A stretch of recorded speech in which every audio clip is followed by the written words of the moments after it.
Welcome to another Genshin Impact video. Today we are gonna take a look at Pyro Traveler. Yeah, finally we can actually turn our Traveler into Pyro, thanks to the new Archon Quest, which by the way was amazing. I really liked it, even though there were some parts that were a little bit dragged out, but oh well. But yeah, anyway, Lumine. She, as far as I know, can be played both on field and off field as a Pyro sub DPS or DPS, especially if you have C6, which is actually not available yet. So I'm probably gonna make another video on her when the C6 is available as a main DPS. For now, I wanna play her as a sub DPS off field because I'm on my auto account here where I haven't even built Xilonen yet, so I don't really have any off field pyro. So I hope that Lumine can fill that role. I'm not expecting huge damage from her. She's obviously not gonna be meta, because Hoyoverse has made it very clear that they don't want the Traveler to be too good, probably because they're a free character, with 3 constellations even, so they can't really make any money off them, but yeah, I still wanna try using her as much as possible, because I just really like Lumine. But yeah, let's go over the build. My Lumine is level 90, she has 17k HP and over 2000 attack. And she has 59 crit rate with 117 crit damage, also some energy recharge, and of course pyro damage bonus. Now those crit stats obviously could be better, there's still room for improvement, but for now they are fine. The weapon I'm using is the Sword of Narzissenkreuz, which I'm mainly using because it just looks really good on her visually. It almost looks a little bit like a signature weapon. It is kind of an enhanced dual blade as well. So it's kind of like in between the dual blade and Lumine's actual like signature weapon that she uses in the prologue. But yeah, there are definitely better weapons for her. I just don't really have that many options on this account, so I thought, yeah, let's just use this, especially since it's just so hard to get this weapon. You have to go through a very long and tedious world quest in Fontaine. So I wanted to use it as someone after going through all that, and it just fits her really well. And it also has attack as its substat here, which is not useless for her.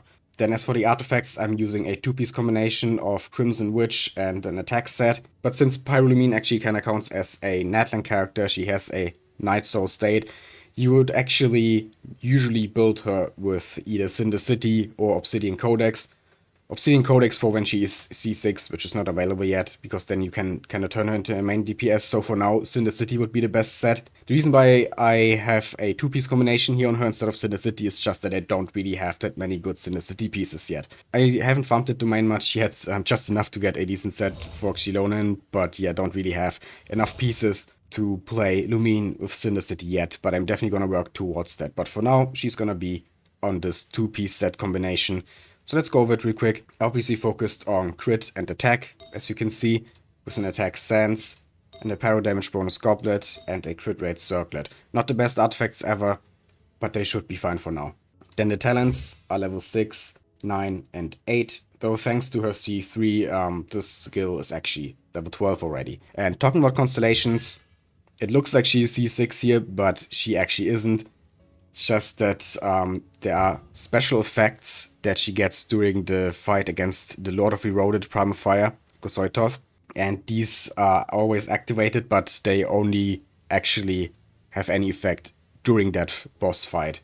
Outside of that, they don't do anything. I actually only have 3 constellations on her, because if we look at the C1 here, for example, you can see there's a second part down here, and that's the actual constellation. This up here, only for the boss fight. This down here, always active. And yeah, as you can see, C2, C3, and then C4, I don't have anything here. So far you can get up to C5, you need to max out the tribal reputation in the different tribes, and for every tribe you get an item that lets you activate the constellations. But I have kind of been slacking off with the reputation stuff on this account, so that's why I only have 3 so far, instead of all 5 that are available. And yeah, the 6th one you can't actually get, because we still don't have Jansen's tribe. And you also can't sadly see what the constellations are gonna do before activating them, so you have to look that up online. But yeah, the C6 is actually really good and kind of turns them into a main DPS. When Jansen's tribe comes out, I'm probably gonna make another video about Pyro Traveler as a main DPS. But for now we're focusing on the sub DPS part of her kit. But yeah, that's my Lumine. So now let's see what she can actually do. And as usual, we're gonna use Masanori here in Inazuma as our test dummy. And I've also put Xilonen and Kazuha in the team because I just wanna, do a very simple damage test of first using Lumine solo and then seeing how much her damage increases if I use some supports. So first, her skill has 2 different modes. I can either tap or hold it. Let's try the tap first. 2000, okay. And if you fight 2000, okay, when it crits, it's 2000. It hits pretty fast, but obviously damage is not that great. But that skill mode is more for like when you use her in a Burgeon team, as far as I know, which is also an option for Lumine because of her decent pyro application. And as you could see, it ended pretty fast and the cooldown was pretty long.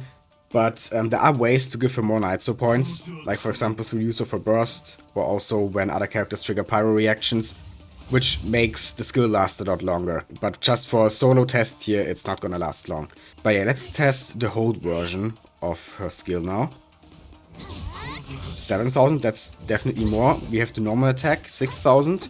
For this version to actually do something, 6000, okay. But it hits a bit slower, so I think the damage is actually not even that higher than in the tap mode. But yeah, 8000 is actually okay. It's obviously not great, but considering that she's not really supposed to be a main DPS, just be a sub DPS and apply a bit of pyro from off field, it should be fine. Especially if we add some support into the mix, like from Xilonen, for example. Okay, we're running out of time here, and for some reason Xilonen didn't work here. I'm not sure why. Oh, I know why. I'm stupid. Xilonen needs at least 2 Pyro, Hydro, Cryo, or Electro characters in the team, and obviously we only have 1. That's why she didn't work properly. My bad. Let's put another character from those elements in there. I don't know. Let's just go with Qingzhou for now. We could do some wave tests as well. Okay, let's try this again. And since we do have Lumine's burst now, let's actually try this. 11,000, okay. Now let's apply Xilonen. Yeah, now she's working. And do this again. 11,000 now. 9,000. Yeah, it's definitely more than before. Still not a lot though. I was kinda hoping to at least consistently breach 10k without having to use both Xilonen and Kazuha. But seems like that's not quite possible here. At least not with the artifacts I currently have. Like I said in the beginning, there's still a lot of room for improvement, of course, on this build. But yeah, right now the damage is not great. I was hoping for at least a little bit more. Anyway, let's just use both Kazuha and Xilonen now. And now it does... Ah, that wasn't a crit. Okay, let's try this again. No crit again, but 5,000 without crit is already not bad. But yeah, we have to try this again. Let's do this and now 15k there. 5,000 again. Come on, crit Lumine, please. 12k, okay. So with Kazuha and Xilonen, we are actually reaching the 10k mark pretty consistently. So that's something at least. Now let's use the full team here. Use Qingzhou. Can we vaporize it? Yeah, 8k there, non-crit on vaporize. 18k. Okay, yeah, that's actually now decent damage.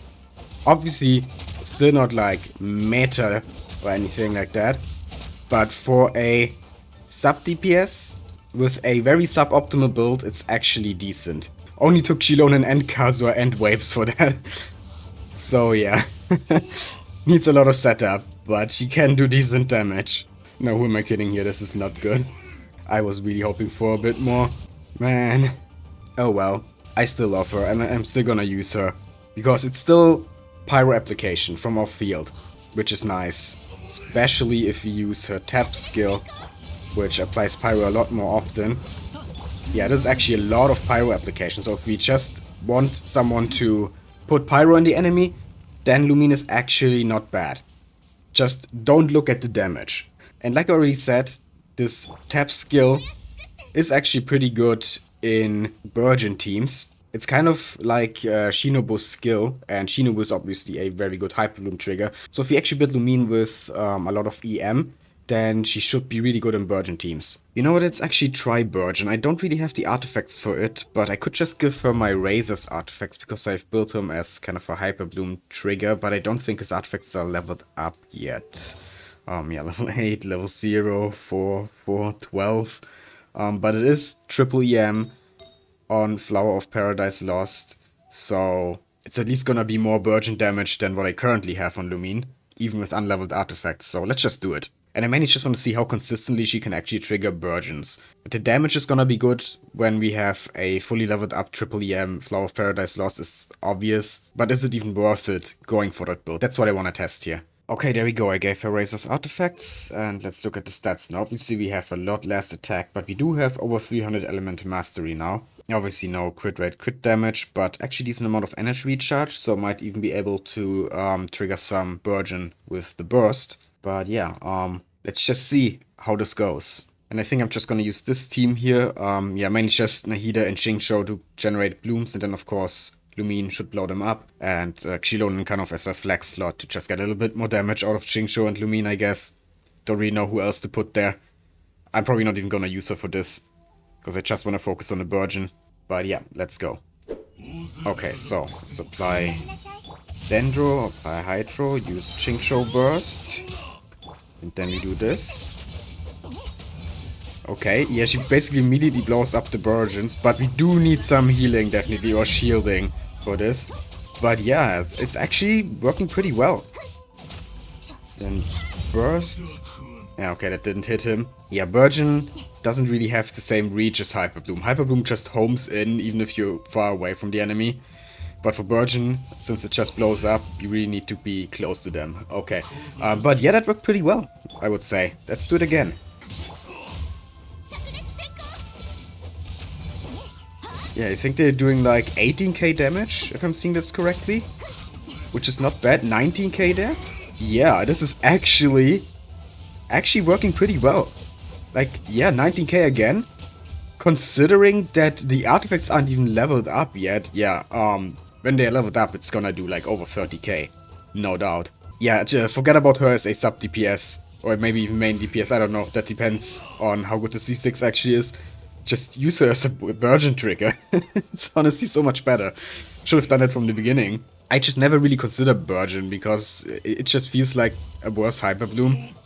But honestly, damage-wise, it's actually the same as Hyper Bloom as far as I know.